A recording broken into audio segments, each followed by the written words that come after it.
Ladies and gentlemen, may I have your attention, please? The plenary session is about to begin. Please find your seats, and thank you.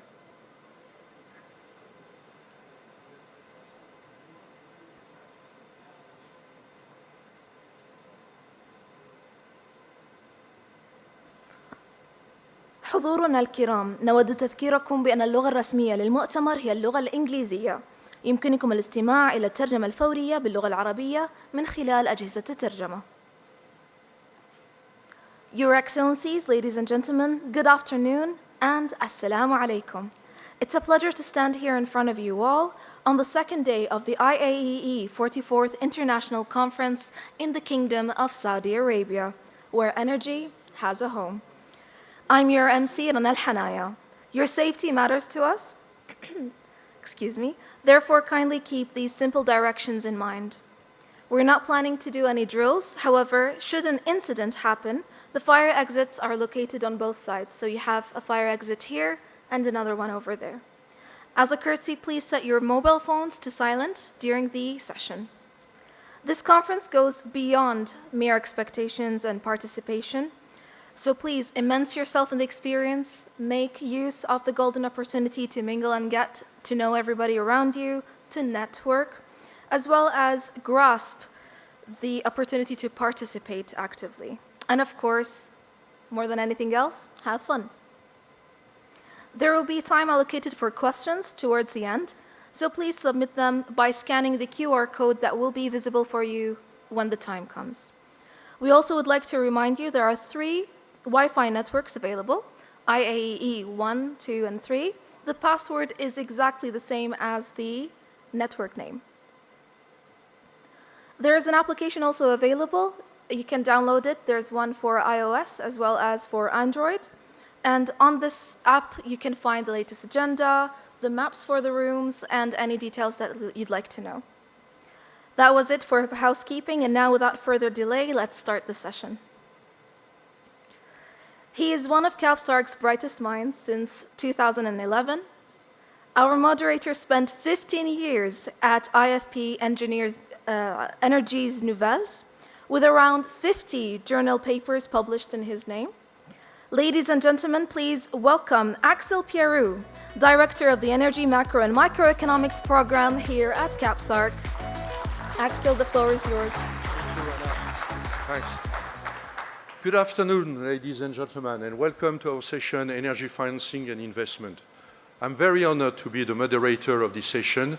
We have very distinguished panelists, and since they all have impressive bios, I will just stick to their current title, and I will call on them to join me on stage. So, Ashraf Al-Ghazzawi, Executive Vice President, Strategy and Corporate Development at Saudi Aramco. Yasser Gado, Treasurer of APICORP, Arab Petroleum Investments Corporation. Robert McNally, Founder and President of the Rapidan Energy Group. James Smith, Professor of Economics and Finance at the Southern Methodist University in Texas. And last but not least, our keynote speaker, Adam Sieminski, Senior Advisor to the Board of Trustees of KAPSARC. Adam? So, Adam, the floor is yours for the keynote. Thank you very much, Axel. Assalamu alaikum. It's a delight to be here and be with you. So I think we want to put the slides up, if we can get the first slide. Thank you. So the topic today is investment and financing. And I just thought I would start with some definitions. Investment is putting money into a project with the expectation that you're going to get something back, income, profits, and it's supposed to be more than what you put in. Financing is providing funds for business activities, and we often talk about equity financing and debt financing. The most common forms of debt financing, and we'll be talking more about that in just a second, bank loans, bond issues, government loans. So here's what you want to think about. if you've heard the phrase who, what, where, when, and how, right? Investment is the what and the when. And the financing is the who and the how. So let's now take a look at this. We've heard a lot recently, and you're going to continue to hear more about the need for green financing, so sustainable investments. A lot of this tends to be in things like renewables, batteries, solar, wind, and so on. The range of estimates for what's needed over the period from now until 2050 is huge. These numbers come from some work that you can hear more about in much more detail from Fatih Yilmaz and the team here at KAPSARC. But it ranges from $3 billion to $8 or $9 billion. And I'm giving you a range here, trillion, thank you, John. Keep in mind that a billion here and a billion there, and pretty soon we're talking about real money. So the range is big because nobody is quite sure of exactly what the definitions are, and people are counting different items.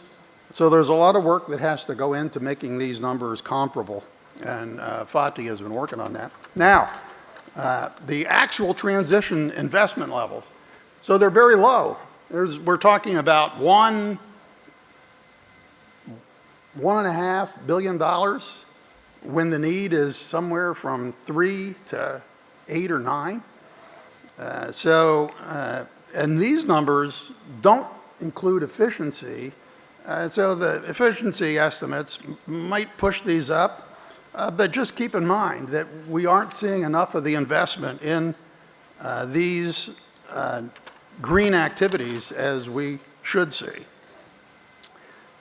Some more numbers from Bloomberg NEF. ESG, environment, social, governance issues, green bonds, I said sustainability bonds, social bonds, green loans, sustainability-linked bonds.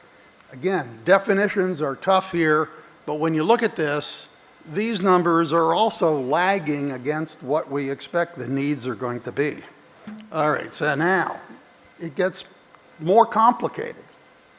The complication generally revolves around traditional fuels. There is demand uncertainty for traditional fuels. You heard this morning in the discussion, the IEA in Paris and BP have come out with numbers that say we're not going to have much need for oil in 2050. The IEA in their Net Zero 2050 report even said that they didn't need any more investment in traditional fuels starting last year. This doesn't really seem to be working out well. ExxonMobil, for example, says the numbers are going to be much higher. Just keep in mind that actual demand for oil in 2023 by the Energy Information Administration, their projections are close to 102 million barrels a day. And this is, we're getting very close to exceeding the levels of 2019. Demand has been going up, and it's expected to go up even more in 2024 if China recovers. They have crowding out effects. I mentioned the ESG investments and investor discipline. This is a bit of what Jeff Curry was talking about this morning. If we are excluding classes of fuels from getting physical investments because we don't like that kind of fuel, or we're concerned about the returns that are being earned, we might not get enough investment. Finally, impact of renewed emphasis on energy security. Energy security seems to be actually moving towards traditional fuels. We're seeing more coal use in Europe. They're trying to get LNG from all over the world, just as an example. Okay, now, this one I find very interesting. This actually comes from the IEA's report last year on investment spending. They looked around by different classes of companies, and what they said is the change in investment, the change from 2019 to 2022, the only group of companies that was spending more on traditional fuels right here in the Middle East national oil companies. European majors were spending less on traditional fuels. Everybody was spending less on traditional fuels. This is the problem that His Royal Highness spoke about last night. He's very concerned that the level of investment is not keeping up with the level of demand. I think that he's right. So another slide, which I've modified. So keep in mind that the big red arrow going up and the question mark are mine. The comment at the top is mine. The rest of the slide comes from the IEA. What they were saying was that the investment need on the left-hand side for low carbon, zero carbon fuels is rising. You see that going up to $4 trillion in 2030 in the net zero scenario. And what they said was investment in traditional fuels is going to go down, and in the net zero scenario, it's lower by half or more in 2030 than it was in 2015. My conclusion is just the opposite of this. I think the investment in traditional fuels is going to have to go up. Again, you heard that this morning. And if it does go up, there's going to be a real issue of who's going to do it and where that money is going to come from. So people keep talking about an energy transition, and I think that what we're really having is an energy addition. We're getting renewable fuels, low carbon fuels, zero carbon fuels on top of traditional fuels, which may still be growing. So it's an addition. In fact, if you look at the numbers, absolute numbers, not percentage of market share, absolute numbers, there's more coal being burned now than ever. There's more oil being used. Already talked about that. There's more natural gas being used. The growth in fuel consumption goes up because the economy is expanding all over the world in general, and populations are going up. So is there an answer to this? And then I'm going to finish, Axel. Yes, there is. We've talked about this a lot in Saudi Arabia and globally. It's not just an idea that applies to Saudi Arabia. The circular carbon economy framework, which was agreed to by the national leaders at the Saudi G20 summit a couple of years ago. Reduce, reuse, recycle, and remove. Put all of the options on the table. Don't exclude anything from investment and financing simply because you don't seem to think, in your world that it's necessary. What are the things that need to happen? Policy. You need mechanisms to enable the deployment of CCE technologies. You need transparent, robust measurement and reporting and verification systems. Data. We have to have good data on what's out there, how much carbon is available, how much is being stored, a international agreement on how to do that, and that is falling under the Article 6 of the Paris Agreement, and a lot of that is being worked on by Saudi and other negotiators. Technology, prioritizing solutions, particularly relating to scale. Can it be scaled? We have a huge problem. It's not going to be solved by small, little, tiny things. We need scale investments. We need to advance these CCE technologies. We need R&D and pilot projects. There is, for example, here in the kingdom, Saudi Aramco has committed itself to having 9 million tons of CO2 stored by 2027. They have a longer-term goal for 2035. It's bigger. I like the idea of a shorter-term 2027 goal because what it says is it's real. Investment is being made now to make this happen here in Saudi Arabia. You need markets.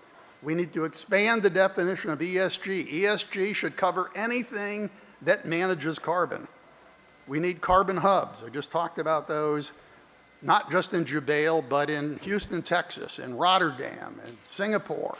We need these all over the world. We need them big, and we need them now.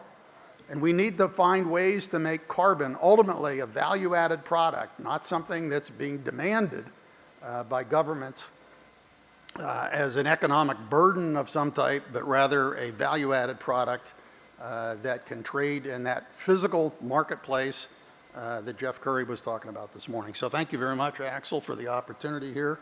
And back to you.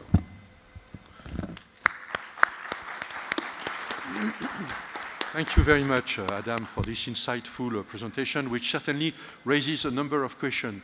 So, Adam has rightly emphasized the magnitude of the investment required for an ambitious global energy transition. Ashraf, from your perspective, what investment strategy would enable the transition to be equitable, orderly, and well managed? And what actions should the oil and gas sector, including NOCs, of course, take to further support and enable the transition? So I think to start, just allow me to thank you and the organizing committee for inviting me and making me part of this panel with my esteemed colleagues. Your question was on the investment strategy, and in my view, it's an investment strategy that attempts to address the trilemma of energy affordability, energy security, and sustainability, all of which trying to comply with whatever climate or environmental aspirations. If you're unable to address this trilemma, you most certainly will not be able to have an orderly transition. Now, you've mentioned three things, I think, in your question. One was equitable, then orderly and well managed. For me, an equitable energy transition can only happen when your investment strategy caters for the needs of the developing economies. We have to really try to balance the ambitions with reality. Fact is, there are developing countries now that have economic and social aspirations that they have to be met. You look at published numbers out there, people talk about close to 1 billion people without access to electricity, over 2.5 billion people that still rely on wood burning and other forms of primitive energy for indoor cooking. I think it was Dan Yergin last night who highlighted that for 1 billion people worldwide, energy transition means evolving from burning wood to LPG. So these are real issues, real needs by developing countries, and they have to be catered for. So any discussion on an equitable or a just energy transition will have to cater for the needs of such developing economies. Now, if you want it to be orderly and well managed, that brings up a different element of the investment strategy. And that calls for a pragmatic investment strategy that does not prescribe or dictate investment on a certain form or type of energy. We have to be very practical, that as to the points that Adam mentioned in his presentation. Under all forecasts out there, demand for hydrocarbons or oil and gas is expected to grow. So any investment strategy for the transition will have to allow investments to continue in conventional energy, allows investment to also continue in renewables, to have them concurrently. And when renewables energies are ready to take over, then the world would be happy to make the switch. Another thing that we have to also drive towards is that we have to allow conventional energy and renewables to compete on a level playing field. There has to be financial and emission-based criteria that are constructed to be able to ensure that proper decisions are made between the energy mix. I say this because for us, at least at Aramco, we're very clear that the issue is emissions. It's not the type of fuel. When people talk about energy transition, they're not really transitioning away from hydrocarbons or oil and gas, but rather transitioning away from the current scenario towards low emissions economies of the future. Thank you. Thank you very much. For the first time, the IEA conference, international conference, is in the MENA region. So let's look more in detail at the MENA region. Yasser, could you please share your perspective on the investment needs and the financing challenges faced by the MENA region for its energy transition? And where are the barriers that prevent investment from flowing into the region? Bismillah ar-Rahman ar-Rahim. Thank you very much, Axel, and it's a pleasure to join this valuable panel and the IAEE conference for the first time. This question requires 3 hours to be answered. However, we will try to limit this to actually concisely 3 minutes. We will summarize actually the three aspects: the investment needs, the financial or the financing challenges, and the barriers are actually interconnected somehow.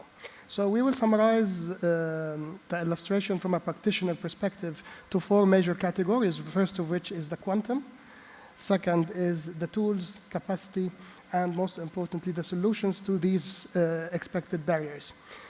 Energy transition, as you know, is imperative for climate change, but again, we must recognize, as Ashraf correctly mentioned, that it's a complex journey that requires to be dealt with in a pragmatic and balanced approach. Now, energy investments, as estimated, requires more than $215 trillion of investments over the coming 30 years. And we have to admit that there is no country or even a company could actually foot for this massive bill. Now, coming to a part of a whole, which is the clean energy or the ESG, as illustrated from Adam's presentation, we could see now that the clean energy by the end of 2022 has crossed, the investments had crossed $1.49 trillion, which is reflecting an acceleration in this area after some period of slow progress. And I think that actually this specific thematic type of investments had grown significantly and now comprises almost 3/4 of the gross in the energy investments in general, with almost 12% of annual growth since 2020. Therefore, this is the quantum. The quantum needed is huge. How to fulfill the quantum? This coming again to the tools and the financial needs of the MENA region or developing countries in general. Moving to the second part, which is the financial or the finance challenge. Well, again, the developing countries in general is, I would say, is not a major recipient of financing due to several reasons. One of which is probably a reduced capacity of identifying and implementing projects. The other one is maybe reduced stable, clear policies and the regulations in the market.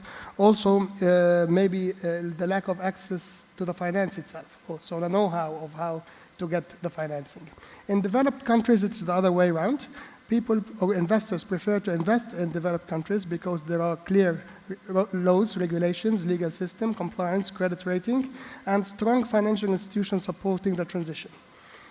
Also, there is an additional factor of the supply and demand in our region, especially in view of the high energy prices that we are currently experiencing.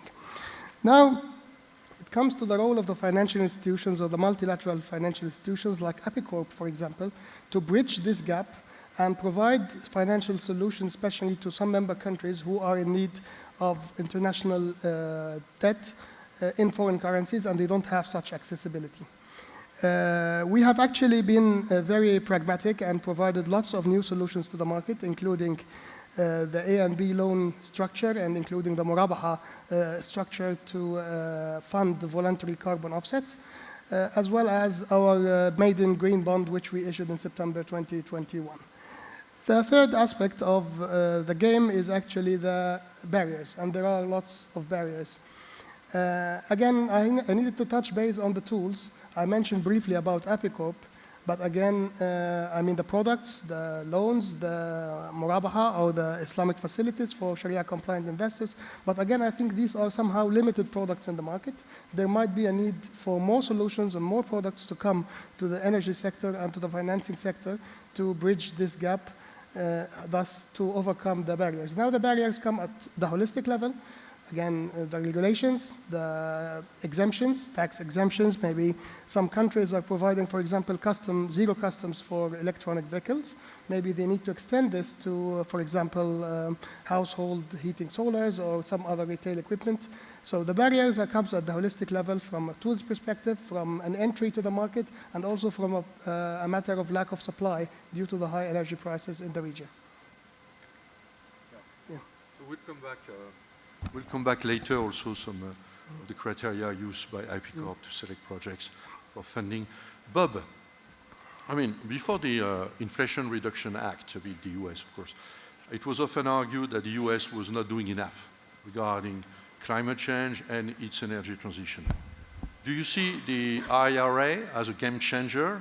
I mean, in your opinion, will it boost the flow of investment in all clean tech, energy tech in the US? Right. Thank you very much, Alex. If we think about the Inflation Reduction Act and whether it's sort of a game changer, of course you have to say it depends on what you mean by game changer. I think we think of it at three different levels.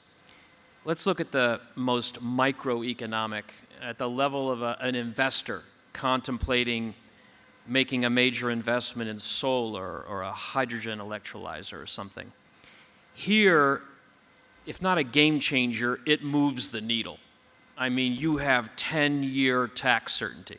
You're investing in solar. Until recently, you had to worry that the investments tax credit would not be continued by the next Congress or so forth, and you had to sweat out every policy change. But here, investors are being given 10-year tax certainty for these investments. And on that basis, I wouldn't call it a game changer, but it moves the needle. And there's the size. It's certainly the biggest. $370 billion for climate and energy provisions is certainly big. But now we move up to the next level. There are some headwinds that will slow it down and dampen its overall effectiveness. It is infused with provisions that ensure environmental justice. We heard some discussion of that yesterday. And labor provisions, paying the prevailing wage, that will complicate and slow investment decisions. There's just the question of whether the loan office at the Department of Energy, which is now the largest money manager in Washington, can just process the loans and the spending fast enough, hiring up the staff to do so, especially if the Republican Congress is going to be looking for cuts in personnel that needs to do that, and so forth. So, and then certainly, with regard to where it could have had the biggest impact near term in terms of displacing hydrocarbon energy, that really comes to the electric vehicle subsidies. And as you may know, while electric vehicle subsidies were extended and the limit on automakers that applied to the number of electric vehicles they could sell under the subsidy was lifted, as you know now, and our European friends are incandescent with rage about it, there are these protectionist and anti-China conditions that make people wonder whether any electric vehicle would even qualify for the tax credit in the coming years. So there are restrictions on the income level of people who can qualify. There can be no Chinese components or materials in it, et cetera, et cetera. So those headwinds have really sort of, I think, lurched the climate change discussion from the Paris Agreement, which was sort of globally based and coordinated, underwritten by cheap Chinese technology, to now a protectionist, segmented, fragmented approach, and Europe is preparing its sort of counterpunch. And finally, just in terms of a game changer, I mean, even the optimists don't see it as such, and I'll just cite some figures. The Rhodium Group, which performed an analysis of its impacts that was widely reported, it's the only one I've really seen, said that, look, before the Inflation Reduction Act, U.S. was on track to reduce its greenhouse gas emissions by 24 to 35% between 2005 and 2030.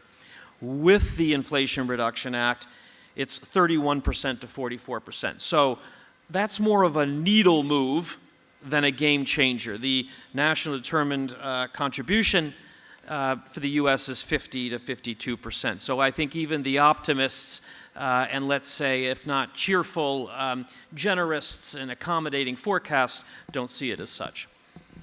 And just to follow up on the CCS, which is an important topic, I mean the $85 per ton for aquifer reservoir and I think 60 for EOR storage. I mean, do you think it will trigger a lot of CCS activities? I mean, 2023 will be the year of CCS? Very much. Axel, you raise a great point. There's enormous symbolic value in the provisions of the IRA, including CCS, hydrogen. talking about clean energy tax credits, not just biofuels or so forth. And what this reflects is a tiptoeing by Washington from keep it in the ground, a hostile, hydrocarbon hostile policy, back toward all of the above. And Senator Manchin, who was a Democrat, but the swing vote in the Senate, and so got to make the decisions, and he ensured, he's a pro-energy, he is an all of the above energy Democrat, he ensured that technologies like CCS and hydrogen carriers like hydrogen that can leverage our hydrocarbon resources are included in all these definitions of these loan programs and tax credits and so forth. Again, in terms of its real-world impact, I think we're talking about longer term, but in terms of a symbolic sort of rebalancing of energy policy in Washington, I think it's very significant, and I think you're going to see more of it. Thank you, Bob. James, from a broader global perspective, do you see financing flowing toward all types of needed investment, and if not, why? Well, I thank you for the question, Axel, because actually I do see a potential problem in that regard, and it's a problem that I think is very important, and even more so because it doesn't get much discussion as the other aspects that have already been put on the table, and it has to do with the composition of those needed investments. After all, there are really two ways to meet the challenge of climate change. On the one hand, you can mitigate, reduce emissions, but on the other hand, you can adapt to the rising temperatures that will result inevitably to some degree. Mitigation versus adaptation. Each type of action plays a crucial role in anything that could be described as an optimal reaction or a campaign to meet the challenge of climate change. It's not realistic to imagine that mitigation alone is going to solve this problem. It won't. That might be a narrative, but it's not reality. So if we're blocked from doing low-cost adaptation, then we're wasting a lot of money on high-cost mitigation that we wouldn't have to spend. So here in a nutshell is the problem that I see. Investments designed to mitigate emissions are of a type that tend to produce a saleable commodity, a clean energy form, or perhaps a service, carbon capture, sequestration. It's a product or a service that can be sold for money. It generates a revenue stream that is the assurance of financing will be repaid, will be paid back. Adam, you mentioned at the very outset that an investment can be defined as putting money into a project where you expect to get more back out. Well, these projects in mitigation could be viewed that way, but adaptation cannot. Adaptation are projects that may be equally worthy, but they're designed not to generate revenue, but to avoid damage as a result of rising temperatures. There's no collateral, there's no assurance, there's no new revenue stream to compensate the supplier of the funds. I view that as a potential serious problem in being able to finance these type of adaptation projects. Where's the money to service the debt? If you can't see the money, who's going to put up the money in the first place? So I think there may be a structural impediment due to the nature of the investment that's a bias against financing adaptation and in favor of mitigation. Not that we don't want to invest in mitigation, but there's a balance and there's an economy by placing the right amount of emphasis on each one of these. So if this bias or this impediment limits our ability to access low-cost adaptations, then it's going to raise the overall cost of managing climate change. Now, let me just say that I'm aware that there is a global adaptation fund that was created under the auspices of the Kyoto Protocol specifically for the purpose of assisting and supporting adaptation projects in the developing countries. But as you look at that program, I think it reinforces my concern more than it allays my concern. Two aspects of that. The fund was created, I think, back in 2010.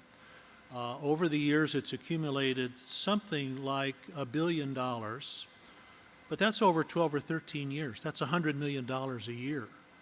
It's tiny. We were hearing about the trillions of dollars that will be needed for mitigation. You can believe that there will be $1 trillion needed for adaptation as well, and it's not in this fund. The other aspect of the fund is that all of the monies there were donated, which reinforces my point that nobody expects to get repaid. They're not putting money in to get more back out. This is out of the goodness of their heart or out of their feeling of social duty to mankind.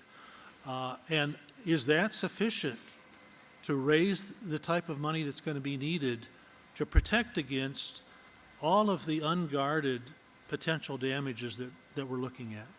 That's my concern. Thank you, James. That seems to be a very good research topic, I mean, for economists.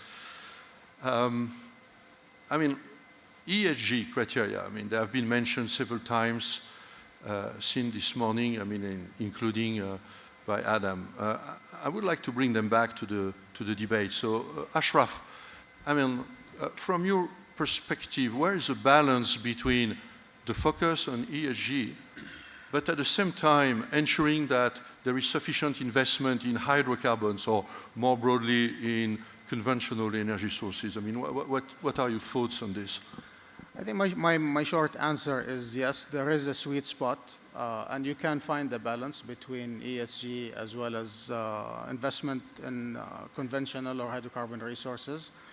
You know, if I may, I would actually use Saudi Aramco as an excellent example of that. You know, just to go to prove that actually this could happen and this could be done. And if you go back to the 1970s, and by the way, we're not talking about breakthrough technologies, or we're not talking about technological advancements that were needed at the time. You know, in the 1970s, Saudi Aramco constructed what we call the master gas system. This system was perhaps the single most significant step needed to dramatically reduce flaring in the country. You know, we collected around 8 billion standard cubic feet of gas.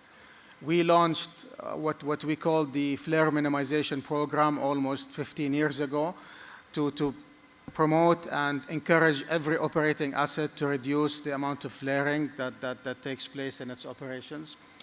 We also, about 12 or 15 years ago, launched what we call the energy efficiency program. We looked at increasing energy efficiency and minimizing energy intensity of every aspect of our operation. And it's not only in plant operations. It's in the buildings we work in. It's in the communities we build. It's in the facilities, and even down to the equipment level. Go and pursue the highest efficiency assets there is. All of these combined is why we are today, the lowest upstream GHG intensity out there in the industry. This is why we're the lowest in methane intensity among our peers. And this is why we're the lowest in flaring intensity. These things can be done. It's just you have to basically have the will for it. You have to allocate the required investment and capital to do so. Now, going forward, obviously, it becomes more emphasized on why ESG has to be center stage. Subsequent to Saudi Aramco announcing our net zero ambitions by 2050, we wanted to bring in a list of other possible low carbon investments. So what are we intended to do? For us, part of our net zero roadmap, we're doubling down on carbon capture and sequestration. We intend to sequester, and I think this is what Adam alluded to earlier, around 11 million tons of CO2 by the year 2035. We have an interim target by 2027 to bring 9 million. That is enough to decarbonize part of Saudi Aramco operations, but also to cater for the needs of some other emitters within the kingdom's energy sector or hard-to-abate sectors. We're also looking at hydrogen. This is an important ambition for us, and we also made announced figures that by 2030, we aim to look at 11 metric tons of blue ammonia. This is not going to be the first time. We've already, in partnership with SABIC, have shipped the first blue ammonia shipment that was used in Japan in collaboration with the Institute of Energy Economics of Japan. So we're taking a lot of steps towards making sure that we have a message out there that you actually can find the balance. You can pursue the balance. We do all of this, by the way, while continuing to invest in expanding our conventional oil and gas operations. And we're not shy away from doing so. Why? Because we are convinced it's the right thing to do. Making sure that concurrent investments in conventional energy, while you aspire to go into more low carbon solutions, is an absolute must. Why? Because we've recognized very early that the issue isn't really hydrocarbons or fuels, it's emissions. From our vantage point, emissions are not bound by geographical borders. Suppose certain countries or regions finally hit their aspired targets of climate change while continued, emissions takes place in developing nations, that's not going to help the world tackle the climate challenge at all. So for us, we're convinced that there is a balance, there is the ability and the opportunity for us to actually hit your ESG and climate agenda while continuing to invest in conventional energy. Thank you, Ashraf. Yasser, I think ESG is also an important topic for APICORP as a multinational lending, financing institution. So what strategy could be adopted to make sure that the energy financing and investment activities are aligned with the global energy transition goals? In practice, in APICORP, how do you allocate funding to energy projects? What are your criteria? What matters to you? Okay, thank you very much. The first thing actually at APICORP, we do care first about transparency and integrity of our green exposures, either on the asset side or on the liability side. To be more specific, when we raised our green bond, for example, in 2021, $750 million, we actually defined the green finance framework that we actually follow in deploying the proceeds of these bonds. So the proceeds goes in three major aspects, the first of which tangible and intangible assets, and I will add the word eligible. So eligible, tangible, and intangible assets. Eligible capital expenditures, i.e. acquisition of certain eligible projects, and selected OPEX, or operational expenditures. For example, maintenance of maintenance fees for something that it's eligible, that it will increase its lifetime. Now, the Green Finance Framework at APICORP is mainly aligned with the United Nations Sustainable Development Goals, and it's very conservative and stringent. Specifically, we are aligned to SDGs 7, 11, 12, and 13. So our criteria has three major eligibility aspects, one of which is renewable energy, which covers, again, windfall, solar panels, etc. The second one is pollution prevention, waste management, waste recycling, and, again, waste treatment. And the third of which is actually green buildings, either acquisition, development, or actually renovation. To be more specific on this, we have set clear exclusion criteria to this framework to avoid going into any ineligible assets, one of which is no exposure to coal, including research and development, no exposure to airlines and aviation industries, no exposure to road transport as long as emissions are more than 50 gram carbon dioxide per kilometer, and actually no landfill operations.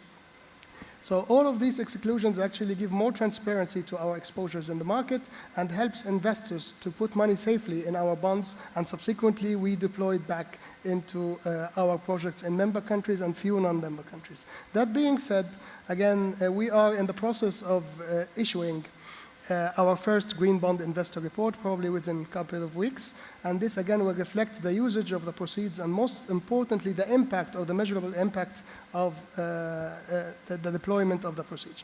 Also, APICORP has actually partnered with ISDB, Islamic Development Bank, to establish a $1 billion infra initiative, which is meant to develop the tools within the energy investments and financing transition. And again, we expect this to be up and running quickly, as quick as possible. Thank you, Yasser. By the way, let me remind the audience that you can scan the QR code and put any question you want. Microphone. Oh, sorry. Now, I just wanted to remind the audience that they can scan the QR code and put any question in the system. Hey, Axel, let me just a quick intervention with, you asked about ESG, and both Ashraf and Yasser talked about aspects of that. Let me just point out, and I mentioned it at the very end of my remarks, that we have to broaden the concept of ESG, what qualifies. Generally speaking, people have been saying it's renewables. So non-bio-renewables, in fact. So that's basically solar and solar panels, central solar, wind. If you're going to have scalable solutions, we need remove. And remove includes a lot of things. Just as an example, and it kind of goes back to what Jim was saying, Saudi Aramco has been doing a lot of work on restoring mangrove coastal plants. They're like mini forests. There's no particular return on that, but it can have a very significant effect on carbon storage. It turns out that mangroves are actually pretty solid. So we have some private, but why, it's very hard for a company like Aramco to get credit for taking steps like this. KAPSARC did some work with KAUST, the King Abdullah University for Science and Technology, on a combination of ocean-based, so ocean and coastal, along with land-based, nature-based solutions to carbon management. And these are available on the KAPSARC website and a website called the cceguide.org. But if you just go out and look for the KAUST studies or write to me, I'll let you know what that is. Very important. We also sponsored some work by the Global CCS Institute to look at, is there any kind of legal barrier or institutional barrier to carbon capture and storage activities being included in ESG, and it turns out that there isn't. So there's kind of a mental bias to this, but no legal bias. So what we need is fund managers to begin to look for ways to push money into these carbon management solutions that are scalable. Back to you. Thank you, Adam. Bob, I mean, we know that you follow the oil market closely, and you write about the oil market. So there have been a lot of discussion about the lack of investment in the upstream oil sector, whereas, I mean, oil demand still continues to rise. I mean, what are your thoughts regarding this? Thank you very much, Axel. Yeah, it gets at a question. If we step back and think about, investing in green energy, was sort of easy and obvious for the last 5 to 7 years. Capital was free. Jeff Curry was pointing out interest rates were low. Oil and gas companies were losing money, and we were in a bust phase. Oil prices went from kind of $100 a barrel earlier in the last decade to, well, at one point, negative 37, spectacularly in May of 2020, but, collapsed. How times have changed. Money is no longer free. Investors have to make choices. And it turns out investing in oil and gas has been a better idea, a more profitable idea and strategy than clean energy in the last year or so. So the question then gets to, how important is this? Is the price of oil and oil dynamics and the return on oil and gas companies relative to clean energy? And here, I think we have to look at this question of, are we underinvesting in oil and gas? Well, the only thing we know for sure is investment has collapsed, and you can see that from any survey we see on Twitter now, from measures of upstream investment. It's down 30, 40, 50%. But is it under? I'm sure that investment in horse and buggy manufacturing capability, which had a good run for 5 millennia, was starting to go low in the early 1900s and 1910s. Was that underinvestment in horses and buggies? No. Why? Well, because humanity was shifting rapidly from 5 millennia on horses and buggies to the internal combustion engine. So we only have an underinvestment in supply problem if we are about to see a peak and collapse in transportation demand for oil and oil generally. And this is, I think, an underappreciated driver and dilemma we have. And I had a slide, I know I saw it here on the screen popping up a little bit. If it can come back up, that's great, but if not, I can talk it through. We only have an underinvestment in supply problem if demand is going to continue growing with GDP growth, right? If we're about to see a peak in total oil demand, and remember, most folks think that's going to be in about 10 years, and is this coming up here, the slide? If it does, we'll stop and show that. Look, until recently, most forecasters, including the, it's going to come up, I'm going to stop and define the word Potemkin for folks. There we go. Sometimes a picture or two are worth 1,000 words, and so let me show you a picture. For those of you who may not be familiar, Potemkin has become a metaphor for something that is fake. It's a construct, a facade that is built purposely to hide something that's ugly or not desirable behind it. It comes from an 18th century Russian story about this minister Potemkin building fake clean villages. So when the Tsar went through the villages, he said, oh, everybody's happy, everything is wonderful, but there were really miserable people behind the village. So when we talk about a Potemkin peak demand, if we can go to the next slide, please. I want to illustrate my point. I think this is the most important chart for anybody investing in energy, whether it is hydrocarbon energy or green energy. Because as His Royal Highness said yesterday, nobody can forecast the future. He didn't say, he wasn't as brutal as that, but nobody can. Thank you. Nobody can forecast the future. What we have to do, though, is try and understand where the consensus may be wrong about the future, because there is a consensus forecast. It's usually formed by the International Energy Agency and followed by many other forecasters who put public forecasts out. So this shows you global oil demand. The solid line is history, and the dashed lines are forecast. You'll notice that the gray bars are recessions. The only thing we know that causes oil demand growth to slow or sometimes reverse temporarily are recessions. When recessions are over, demand continues. Until very recently, conventional wisdom and modeling assumed that oil demand would grow at about half the rate of global GDP. So a world growing at about 3%, so no more COVID, no more inflation, we're in a healthy world, a growing world. Oil demand should grow at about 1.5%. In a 100 million barrel a day market, that's 1.5 million barrels a day a year. And in fact, that is what history has shown. Okay. But this forecast, assuming 1.5% annual oil demand growth, became politically controversial in the last few years. How dare you publish a forecast, the environmental community said, showing that oil demand is headed towards 140 million barrels a day.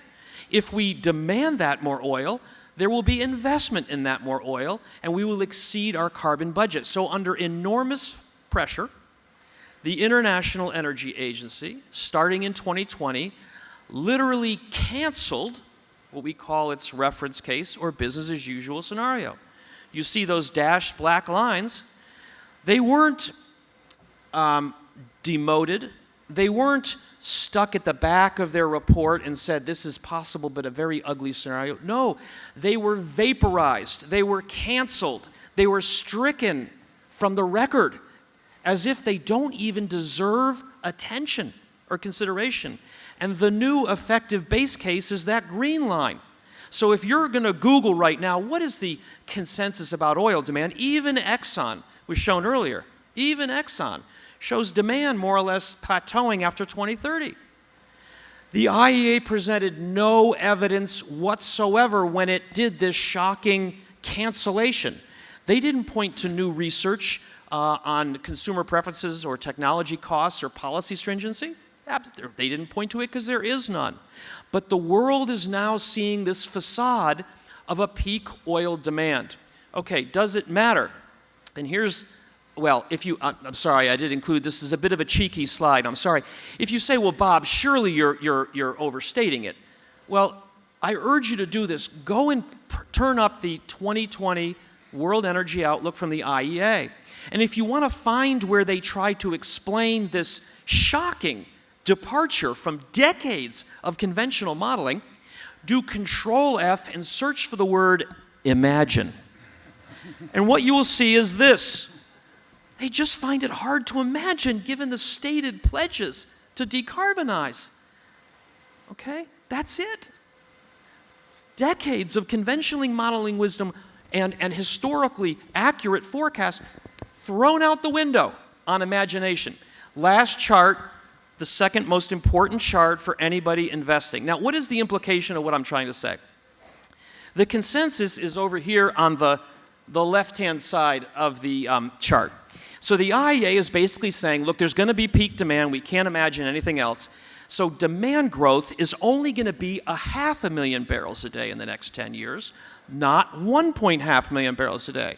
Now, let's look at the supply side, and we look at this, and they say we don't see much supply side in oil. We have underinvestment. No one's disputing that. But it's not that big of a problem because demand growth's only going to be 500,000 barrels a day. We're still tight. This is not a bearish market. This is not a soft market. But you can be relaxed. This is because green energy is going to proliferate so fast that it'll displace oil. And in this scenario, we should expect a balanced oil market and steady oil prices, maybe in the $80 to $90 range for the next 10 years. The way my colleagues at Rapidan Energy Group look at is on the right-hand side. There is no evidence that in a healthily growing world, oil demand growth is going to collapse. None. Just the opposite, especially since Ukraine. One by one, the most progressive states and countries are suspending, canceling their green energy policies and supporting. In Germany and Italy, not only are they lowering the fuels taxes to the lowest levels allowed by the EU, but those fuels taxes went directly to renewable energy. And some of the most progressive states in the United States, New York, Maryland, California, were suspending gasoline taxes. And even President Biden is interested suddenly in oil production growth. So we see a world growing where demand for oil is going to be closer to 1.5 million barrels a day than 500,000 barrels a day. And if we're right, oil prices are going to soar this decade. Now, if consumption won't be 1.4, you cannot consume what you won't produce. But the way that price mechanism will enforce the iron law of economics, that you cannot consume what you cannot produce, is by having oil prices rise relentlessly. And if that's true, the return on oil and gas companies is going to go up. Renewable energy companies are going to struggle against that return profile. One of my clients, who shall remain nameless, so shall his company, but a very big European green energy investor, admitted to me once, he said, Bob, at some point, investors like to see the color of money. Thank you. Thank you, Bob.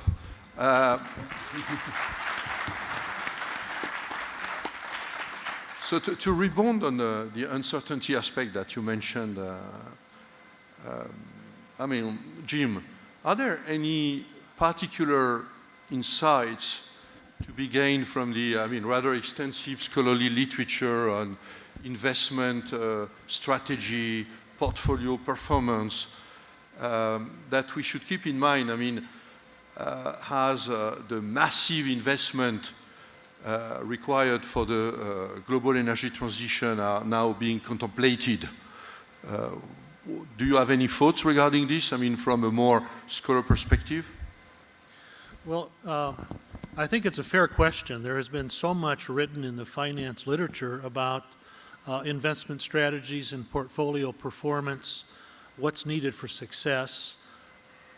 What part of that literature is useful or relevant to the discussion we're having here today? I think that's a great question. And I would mention two very important, critical principles that are essential for success when you're investing subject to uncertainty. And I want to emphasize subject to uncertainty because that's what we've got with every investment that's been discussed today. We have technological uncertainty, we have political uncertainty, we have market demand, where's that going, what's the needed scale. All of these things will eventually be revealed, but they haven't been yet. And yet we have to make commitments of money to one project or another, betting on what those outcomes will be. So the first principle that I think is foremost important is that of diversification. Don't put all your eggs in one basket. If you master that one principle, then you've largely passed the first finance course, Finance 101. It boils down to that. But putting all eggs in one basket seems to be precisely what many advocates of net zero emissions and EVs are asking us to do. Invest just this one way. Let's call that basket the net zero renewable energy EV basket. And we've been talking a lot about those type of investments. With no further investment permitted in fossil fuels. Good luck with that if it turns out that people don't want EVs, or if the grid can't carry the load, or if Daniel Yergin suggested this morning we don't have enough copper to build that grid, or if economic growth turns down. What happens then? We've put all our eggs in that basket, and then we drop the basket. As it happens, the returns to investments in renewable energy and conventional energy are very negatively correlated. If the renewable basket wins, we won't need the oil and gas or the coal. But if it loses, we will. And so those returns are going to go in opposite directions. And there's no better way to achieve diversification than to divide investment between projects where if one fails, the other one will succeed. That's what we call a hedge. And that's available if you invest across these sectors. So the only alternative, or the alternative of investing only in the renewable EV basket, is much higher risk. And is higher risk really what we're going for? I'm not.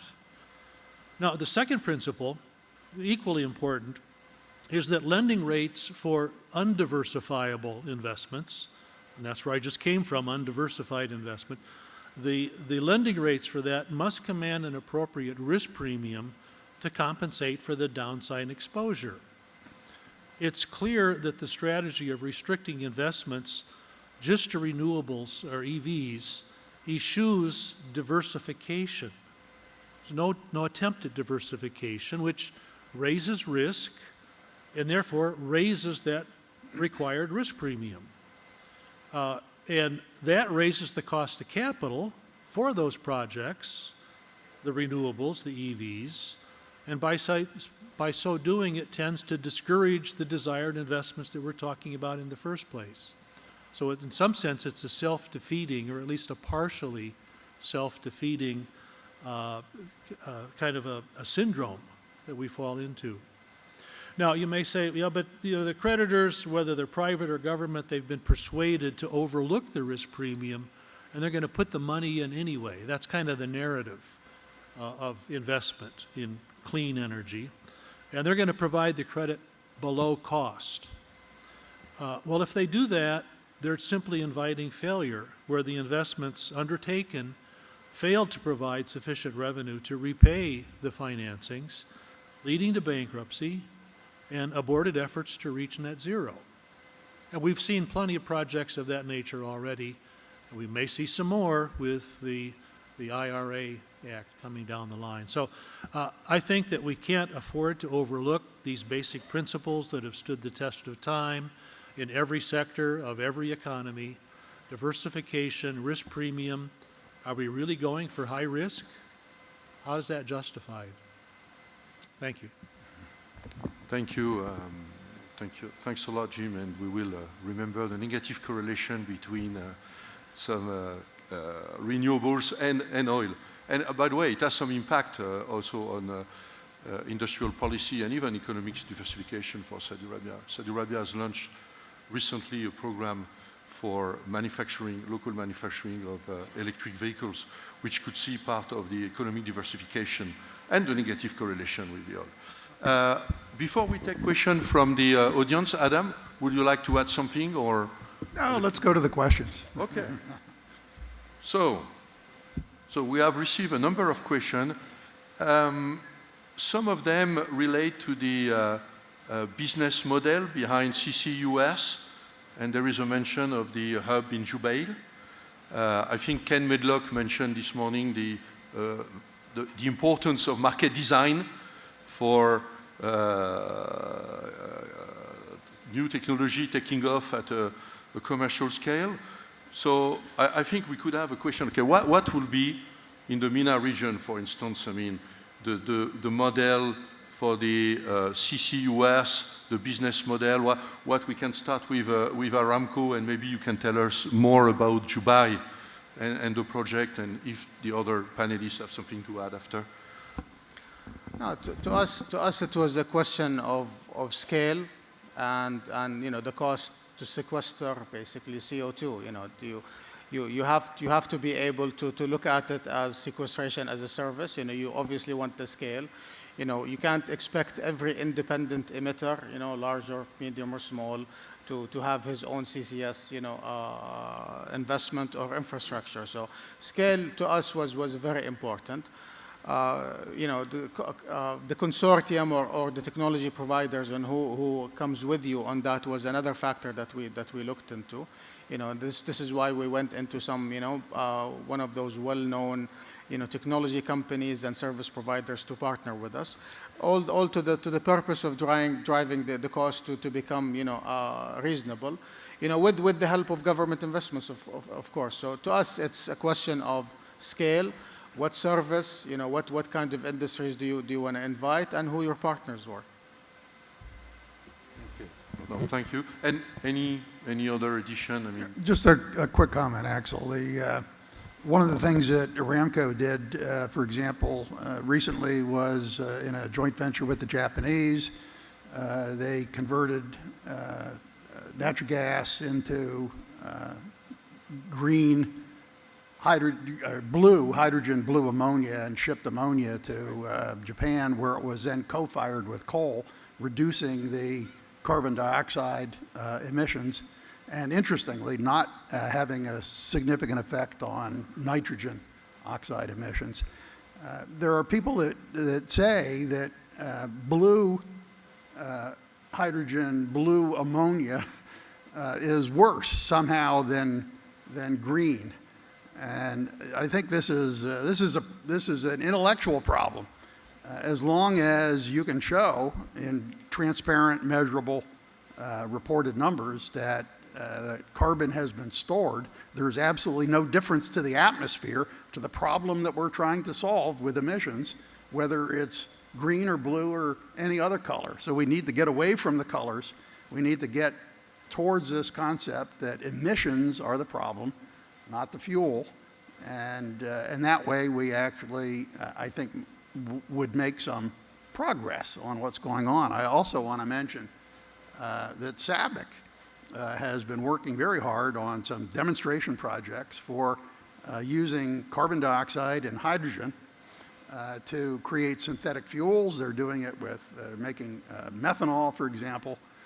They're making urea, fertilizer, so we can look at ways of recycling, in a sense, reusing carbon dioxide and these kinds of things. KAUST is working on some really interesting experiments with carbon-cured concrete.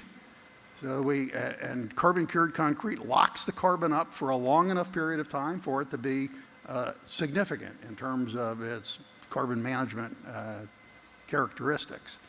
So what we need, and I think some of the IRA legislation in the United States is doing this, is creating an incentive for people to experiment on things like this, to get demonstration and pilot projects going, get the costs down, awaiting the creation of these markets that we're talking about. I think it's eventually going to come, but I think at the beginning, for some of these pilots and demonstrations, you need government support, and you need strong, technologically capable companies to drive it. Thank you, Adam.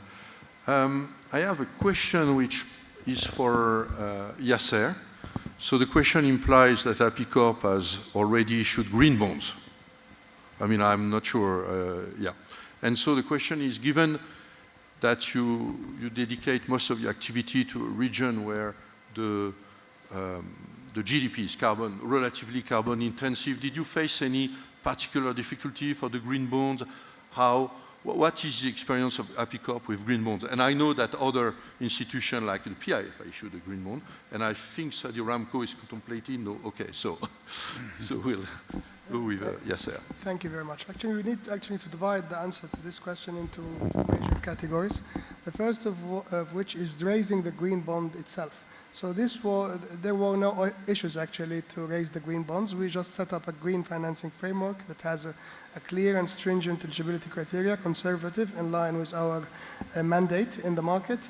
And actually, I think it was a very successful issuance, and it attracted almost 38% from investors outside the region. So we received money from Europe mainly in a good scale, comparing to the normal plain vanilla issuances.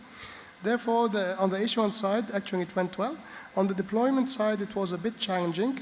We actually, as I said, we will be releasing our investor or the investment report within a couple of weeks, and you will see that we actually barely deployed 50% of the proceeds in eligible projects, probably because we do care about all the aspects of ESG in the business. So we wanted to be 100% sure that we are deploying in the right projects in line with our criteria. Therefore, we are, I would say, a bit slow, but sure. So slowly paced, but surely within the investment side.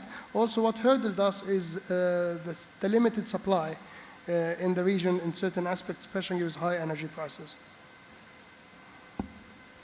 Okay, thank you. I have a question which is for Ashraf.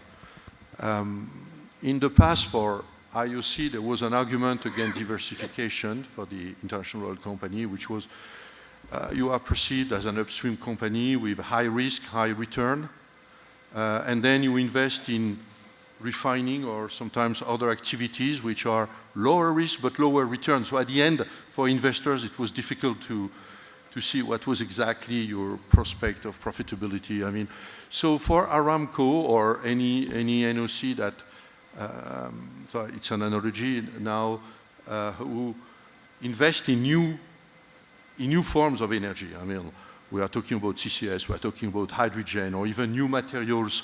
What is the business model? How do you see the profitability in these activities, and how do you balance this with your profitability in the classic upstream or even downstream activity? Well, I think this is where strategic positioning and every company's competitive advantage comes at play. You know, I won't comment what others do, but you know, for Saudi Aramco, naturally, you are a preeminent, undisputed, you know, upstream lead. But we're also a company that is a leading integrated energy and chemicals company. So we throughout you know our strategy development exercise that began back in 2011, we knew that we wanted to be an integrated energy and chemicals player. Continue to leverage and capitalize on your strength in upstream, but also diversify you know your portfolio to go deep into that downstream value chain. Why is that important? You know, not every company out there has the vast hydrocarbon resources that Saudi Aramco has. You know, we've got 6 times the amount of proven reserves, you know, than all IOCs combined. You know, these you know hydrocarbon reserves ought to be monetized, you know, for the benefit of the kingdom, for the future prosperity of the kingdom, as also the profitability of the company. So there's very few companies out there that has access to that amount of reserves. So naturally, integrating deep into the downstream value chain and branching into chemicals has always been something that we looked at because of this, ability to monetize our hydrocarbon resources. That being said, as we look into the future, Aramco is not only growing in upstream and downstream. Aramco is going aggressively into new energies. This is why we're looking at plans for CCUS projects, plans for hydrogen, as well as plans to have exposure to renewables. So that we, in a nutshell, we adopted a growth strategy for years because we knew we're probably the only company out there that can afford to continue to grow in oil, grow in gas, grow in chemicals, as well as grow in new energies. Chemicals is an interesting piece because to us, subsequent to the acquisition of SABIC, which was a step that was contemplated for years, given that we always aspire to become a leading chemicals company.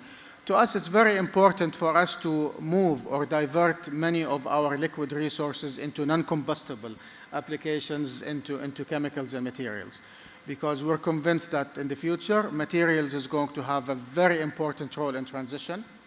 You will not have an energy transition without access to materials, without materials being developed. I remember a rule of thumb that I came across that every megawatt of electricity will require anywhere between 8 to 10 tons of plastics and durable materials. So we recognize from early on that expansion into chemicals and diverting many of our liquid resources into chemicals is going to better position the company in the future where energy transition is taking place. Clear. Thank you. I have a question for Bob. Actually, I'm just reading it because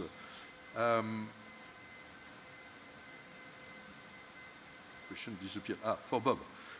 This means, so I guess it was your last talk, oil price will go up and inflation will soar. That can even lead to a major economics collapse. Do you advise investing in oil and gas? I'm just reading as it is.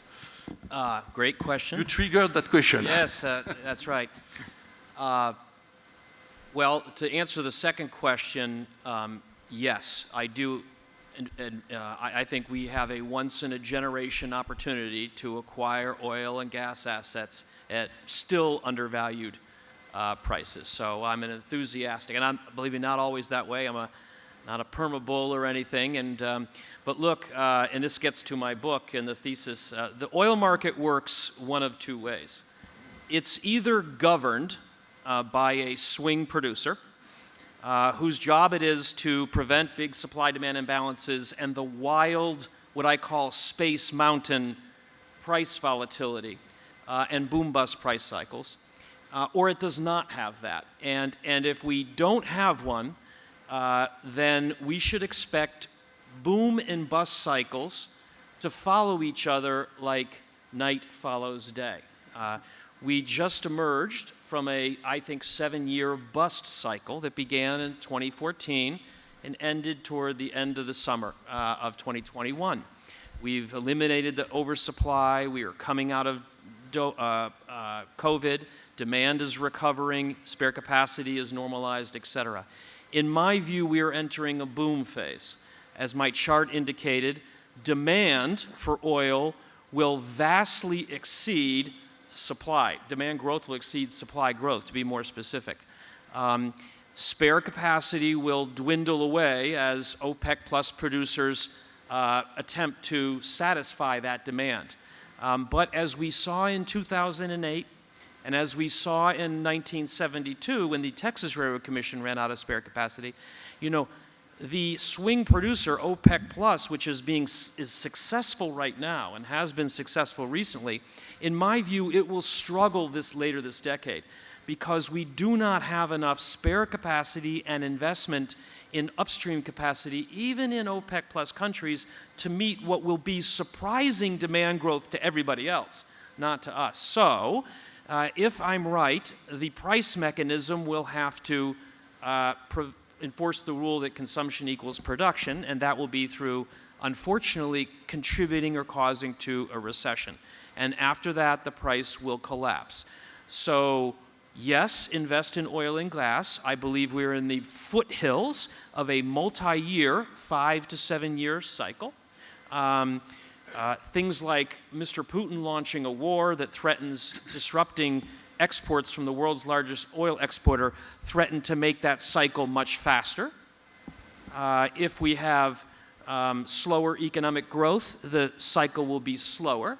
So it could be 3 years, it could be 7 years, but yes, I'm afraid we are entering a boom cycle and we should invest in it, but be prepared to manage the bust that will follow. And here, integrated oil companies, like Aramco, like other majors, are in a better position because in a bust, often your refining sector does better, and so forth. So I think integrated oil companies are better weathered, better positioned to weather the bust that will follow. Thank you, Bob. Another question which is a little bit related, but I think it's for James here. What is the role of oil price stability that OPEC is working on in investment and financing? Does OPEC help the global energy transition by stabilizing the price? Well, that's, it almost sounds like a loaded question, given that Axel and I have published quite a bit of work, along with Hossa Al-Matari in the audience today, really estimating and quantifying the benefit of the successful attempts that OPEC and OPEC Plus has made using spare capacity to offset shocks, short-term shocks. So we're talking about month-to-month adjustments, either putting more oil in spare capacity or taking it out to offset all of the supply shocks, demand shocks that emanate continuously in the market. Why do that? To reduce uncertainty, to facilitate investment, to create an environment for investment, not just in oil, but all of the business sectors that are fuel users, all the consumers. And the estimates of the annual benefit of that, I know even from our first papers on this, it go into the hundreds of millions of dollars per year. That benefit of the extent to which the OPEC and OPEC Plus have been able to stabilize prices. Now, we recognize that there's limits to anyone's ability to accurately measure shocks, let alone offset them through immediate action. But even recognizing that, we do find a very substantial benefit to the world economy from that type of activity. And really, it's only OPEC members that have the spare capacity that's required to deal with this. Everybody else is at 100%. They can't respond if there's a sudden supply shortage because there's a strike in the North Sea or there's a hurricane in the Gulf of Mexico. You have to have spare capacity to do that, and the value of that spare capacity is very high, but only if it's used wisely. Thank you, James. I think we are at the end of this session. It's 3:45 sharp. So please join me in expressing your appreciation for our panelists.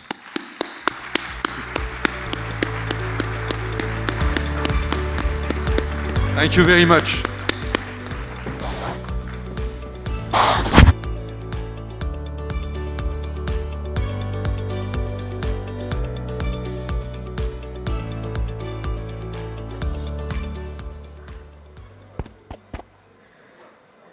Thanks to our panel for another wonderful engagement with lots of analogies.